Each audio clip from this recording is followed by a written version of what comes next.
मसीह यीशु के जिंदा और पवित्र नाम में आप सबकी खिदमत में इस्लाम। मैं हूं खुदावंद का खादिम पास्टर यूनुस अहमद सालिम।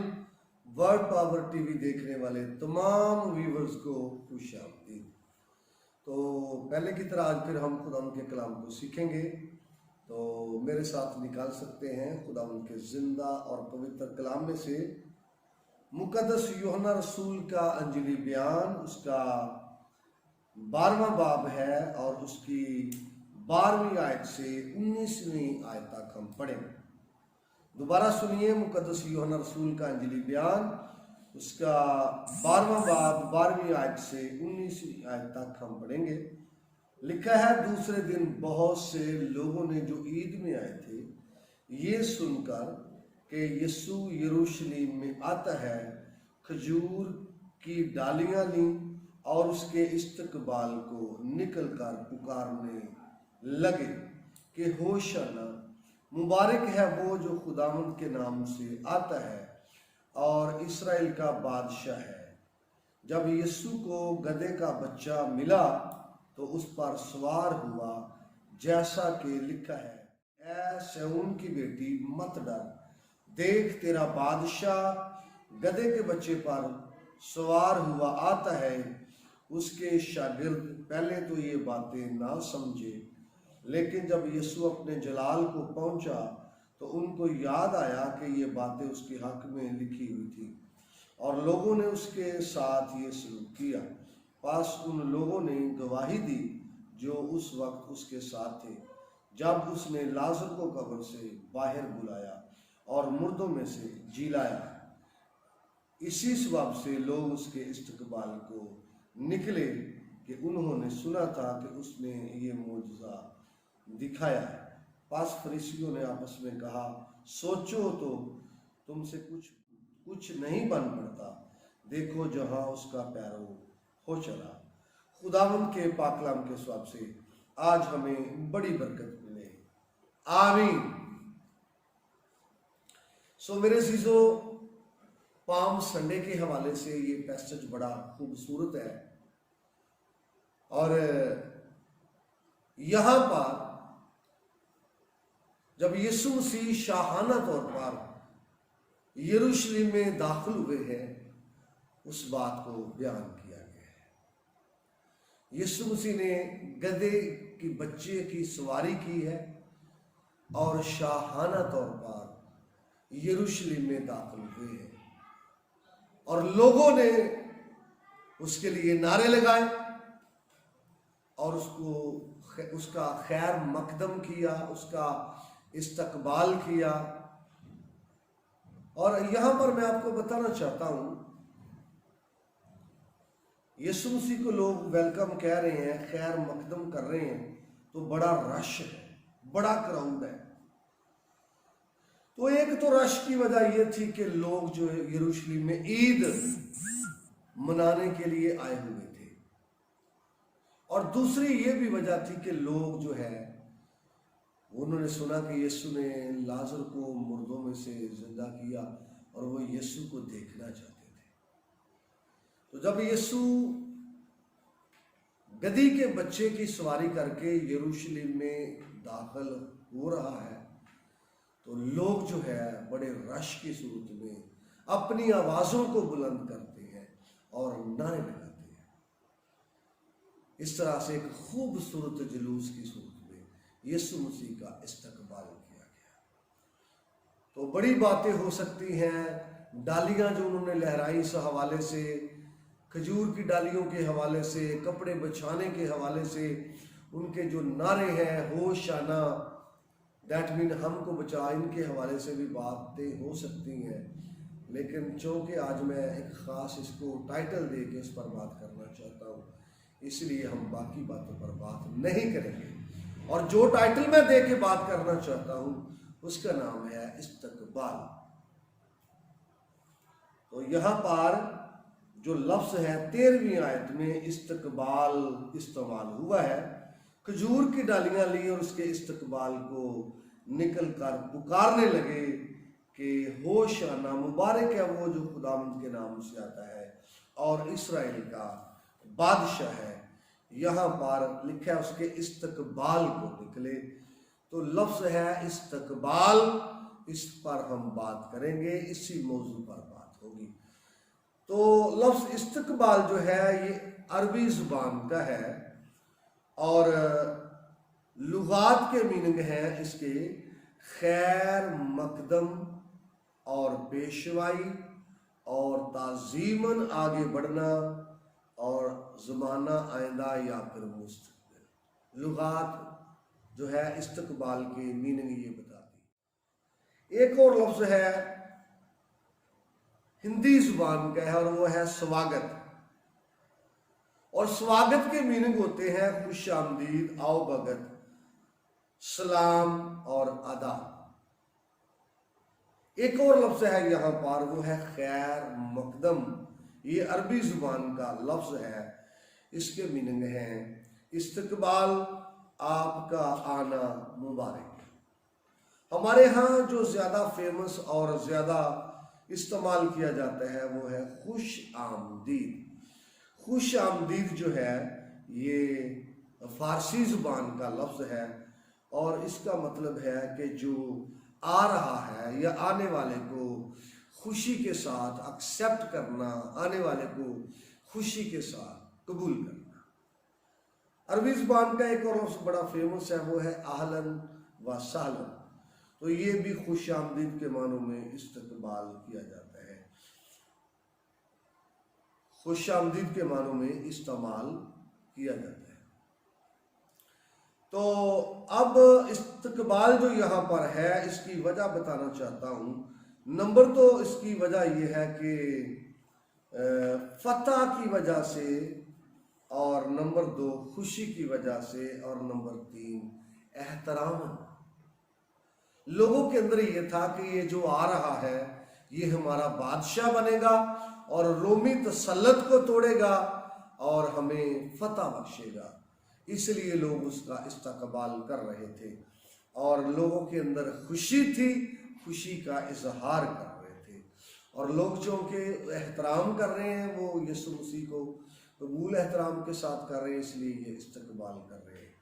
और बाइबल के अंदर जो इस्तकबाल करने का तस्करा है ये बारहा आपको मिलेगा। यहाँ पर यीशु मसीह गद्दी पर सवार है और लोगों ने उसका इस्तकबाल किया है, यहाँ तक कि खजूर की डालियां जो है वो लहराई हैं।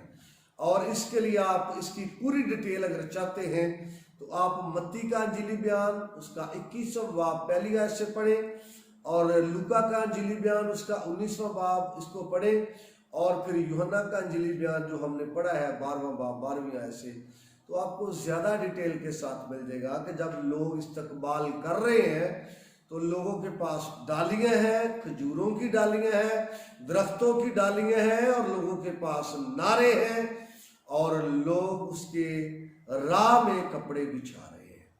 तो पुरजोश तरीके से उसका जो इस्तकबाल है वो किया जा रहा है। लोगों के हाथों में खजूर की डालियां हैं, लोगों के हाथों में दरख्तों की डालियां हैं, लोगों के पास नारे हैं और बुलंद आवाज से करने के लिए शोर है, उसकी शान में बोलने के लिए अल्फाज है लोगों के पास, और वो इस्तकबाल कर रहे हैं। और बाइबल के अंदर आपको इस्तकबाल के हवाले से कसरत के साथ मिल सकता है। ये लोगों के जज्बात का इजहार है, नारेबाजी और दरख्तों की डालियां लहराना और खजूर की डालियां लहराना और उसकी राह में कपड़े बिछाना लोगों के जज्बात का इजहार है। जो जज्बात को यीशु मसीह के लिए अपने दिलों में रखते थे उनका ये इजहार है, और जो मोहब्बत वो यीशु मसीह के लिए रखते थे उसका ये इजहार है। बड़ा रश था वहाँ पर, बड़ा क्राउड था वहाँ पर, लोग ईद मनाने के लिए आए हुए थे और इसी मौका पर लोग वेलकम कह रहे हैं, खुश आमदीद कह रहे हैं, और यीशु मसीह गधे की सवारी पर जा रहे हैं, लोग उसका इस्तकबाल कर रहे हैं। बाइबल में से बड़े रेफरेंस है हमारे यहाँ। तो ये एक और खूबसूरत हवाला है कि लोगों ने जब दाऊद का इस्तकबाल किया है, ये शमूएल की पहली किताब है 18वें बाब में से आपको मिल जाएगा। शमूएल नबी की पहली किताब और उसका 18वां बाब आपको मिल जाएगा 18वें बाब की 6ठी आयत से 9वीं आयत तक मैं आपके लिए पढ़ना चाहता हूं। लिखा है, जब दाऊद उस फलस्ती को कत्ल करके लौटा आता था और वो सब भी आ रहे थे, तो इसराइल के सब शहरों से औरतें गाती और नाचती हुई और दफों और खुशी के नारों और बाजों के साथ साउल बादशाह के इस्तकबाल को निकली है। यहाँ पर औरतों का तस्करा है, वो इस्तकबाल को निकली है। उनके हाथों में साज भी है और उनके पास नारे भी हैं।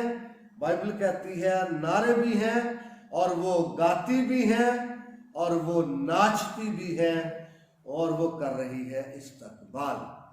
और उन्होंने कहा कि साउल जब भी मारे तो हजारों को, लेकिन दाऊद जब भी मारे तो लाखों को। इस्तकबाल में वो बोल रही है, इस्तकबाल में वो शान में बोल रही है, इस्तकबाल में वो साज बजा रही है, इस्तकबाल में वो गा रही है, हत्ता के इस्तकबाल में वो नाच भी रही है। तो यहाँ पर भी इस्तकबाल है।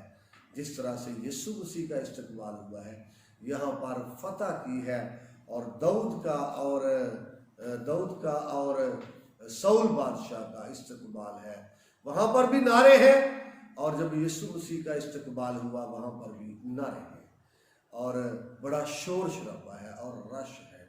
इसी तरह से मजीद अगर आप आगे बढ़े तो इफ्ता जलादी जो है, जब उसने जंग लड़ी है तो उसने एक बड़ी फतह पाई है। और जब फतह मिल गई है, उसकी बेटी को पता चला कि मेरे बाप को जंग में फतह मिल गई है, तो वो भी बाप के इस्तकबाल को आई है। उसके पास जो है सास है, तबला है और उसके साथ सहेलियां हैं। बाप का खैर मकदम करने के लिए आई है, बाप का इस्तकबाल करने के लिए आई है। और इस्तकबाल जो है ये खैर मकदम करने का सबूत है। इस्तकबाल जो है जज्बात का सबूत है जो इस्तकबाल करने वालों के अंदर होते हैं। और यहाँ पर इफ्ता जलादी की बेटी ने बाप का इस्तकबाल करने के लिए सहेलियों को साथ लिया है और साजों को लिया है और बाप को वेलकम कहने के लिए वो उसके सामने आई है। मजीद आप बाइबल की स्टडी करें तो आपको मिलेगा 10 कुंवारियों का जो रेफरेंस है बड़ा खूबसूरत है। और लिखा है कि जब दुल्हा आने वाला है तो 10 कुंवारियां उसके इस्तकबाल को निकली है। 10 की 10 उन्होंने तैयारी की है, उन्होंने कुपियां ली हैं, उनमें तेल डाला है और वो दूल्हे के इस्तकबाल को निकली है। और इनका इस्तकबाल करना ये उन जज्बात का इजहार है, दूल्हे को वेलकम कहना इनके जज्बात का इजहार है और तैयारी करना इनकी मोहब्बत का इजहार है। ये तैयारी करके इस्तकबाल को निकली है। अपने कल्चर में अगर देखें, हमारे यहाँ भी अगर कोई जब आता है, कोई ख़ास बंदा आता है, नामवर बंदा आता है, वज़ीर आला, वज़ीर आज़म या फिर कोई नाज़म या कोई MNA आता है, तो हम भी उसका खैर मकदम करते हैं, उसका इस्तकबाल करते हैं और बड़े पुरजोश तरीके से करते हैं। ढोल की थाप पर उसका इस्तकबाल किया जाता है या फिर जो है वो बाजा जो है वो मंगवाया जाता है उसके इस्तकबाल के लिए। और फिर बच्चे जो है नाचते हैं और स्टेज पर पुलपट पर मेहमानों को माला पहनाई जाती है या फिर पैसे रुपयों के हार पहनाए जाते हैं। ये सारी बातें खैर मकदम की बातें हैं। इसी तरह से भीड़ ने, रश ने यीशु मसीह का इस्तकबाल किया और अपने नारे बुलंद किए कि मुबारक है वो बादशाह जो खुदावंद के नाम से आता है। और मैं आपको बताना चाहता हूं, भीड़ का शोर शराबा वक्ती था, भीड़ के नारे वक्ती थे, भीड़ के नारे फर्जी थे। और यीशु मसीह को बादशाह पुकारा गया, ये फर्जी था। हासिल कलाम ये है कि अगर हम यीशु मसीह के लिए नारा बुलंद करते हैं तो वो जिंदगी खत्म हो जाए, नारे हर रोज उसके लिए चलते रहे। उसके इस्तकबाल के लिए हमारे जज्बात हैं तो ये कभी खत्म ना हो जाए, बल्कि हमारी मोहब्बत हर रोज उसके लिए ताज़ा रहे और जो है ये मुतहरक रहे। उसके इस्तकबाल में हम पेश करते रहें, क्योंकि मोहब्बत का सबूत है। तो अगर हमारे अंदर ये फर्जी है, ये आर्जी है, ये वक्ती है, तो इसका कोई फायदा नहीं। यही भीड़ जो नारे लगा रही थी, बादशाह मान रही थी, ये चंद ही दिनों के बाद नारे लगाती है इसको सलीब दो। अभी ये कह रही थी बादशाह, मुबारक है बादशाह जो आता है, चंद दिनों के बाद कहती इसे सलीब दो। इस शोर का कोई फायदा नहीं है, इस वेलकम का कोई फायदा नहीं है, इस इस्तकबाल का कोई फायदा नहीं है। फायदा है हम यीशु मसीह का इस्तकबाल करते हैं, पूरी जिंदगी वो हमारे साथ रहे, हम उसके साथ रहे, हमारे जज्बात मुतहरक रहे, सरगर्म रहे और यीशु मसीह की मोहब्बत को हमेशा एंजॉय करते रहे। ये नहीं है कि वक्ती है, फर्जी है और या फिर मौसमी मोहब्बत, जैसे पाम संडे का रोज है तो मौसमी मोहब्बत है, क्रिसमस है मौसमी मोहब्बत है, ईस्टर है मौसमी मोहब्बत है। इसका कोई फायदा नहीं। पौधों को आपने सुना एवरग्रीन जो ये प्लांट है, इसी तरह से जो मोहब्बत है हमेशा सदा बहार आपकी मोहब्बत रहे और सदा सरसब्ज रहे और हमारे दिल में मचलती रहे और उसको हम खैर मकदम कहते रहें, हर रोज खुशी से अपनी जिंदगी में, अपने चर्च में, अपनी फैमिली में कबूल करते रहें और उसको वाकई सरगर्म और मुतहरक मोहब्बत से हर रोज वेलकम कहने की जरूरत है, ताकि वो हमारी खुशी को एक्सेप्ट करे और हमें ब्लेस करे। कलाम के वसीले से आप सबको बड़ी बरकत मिले।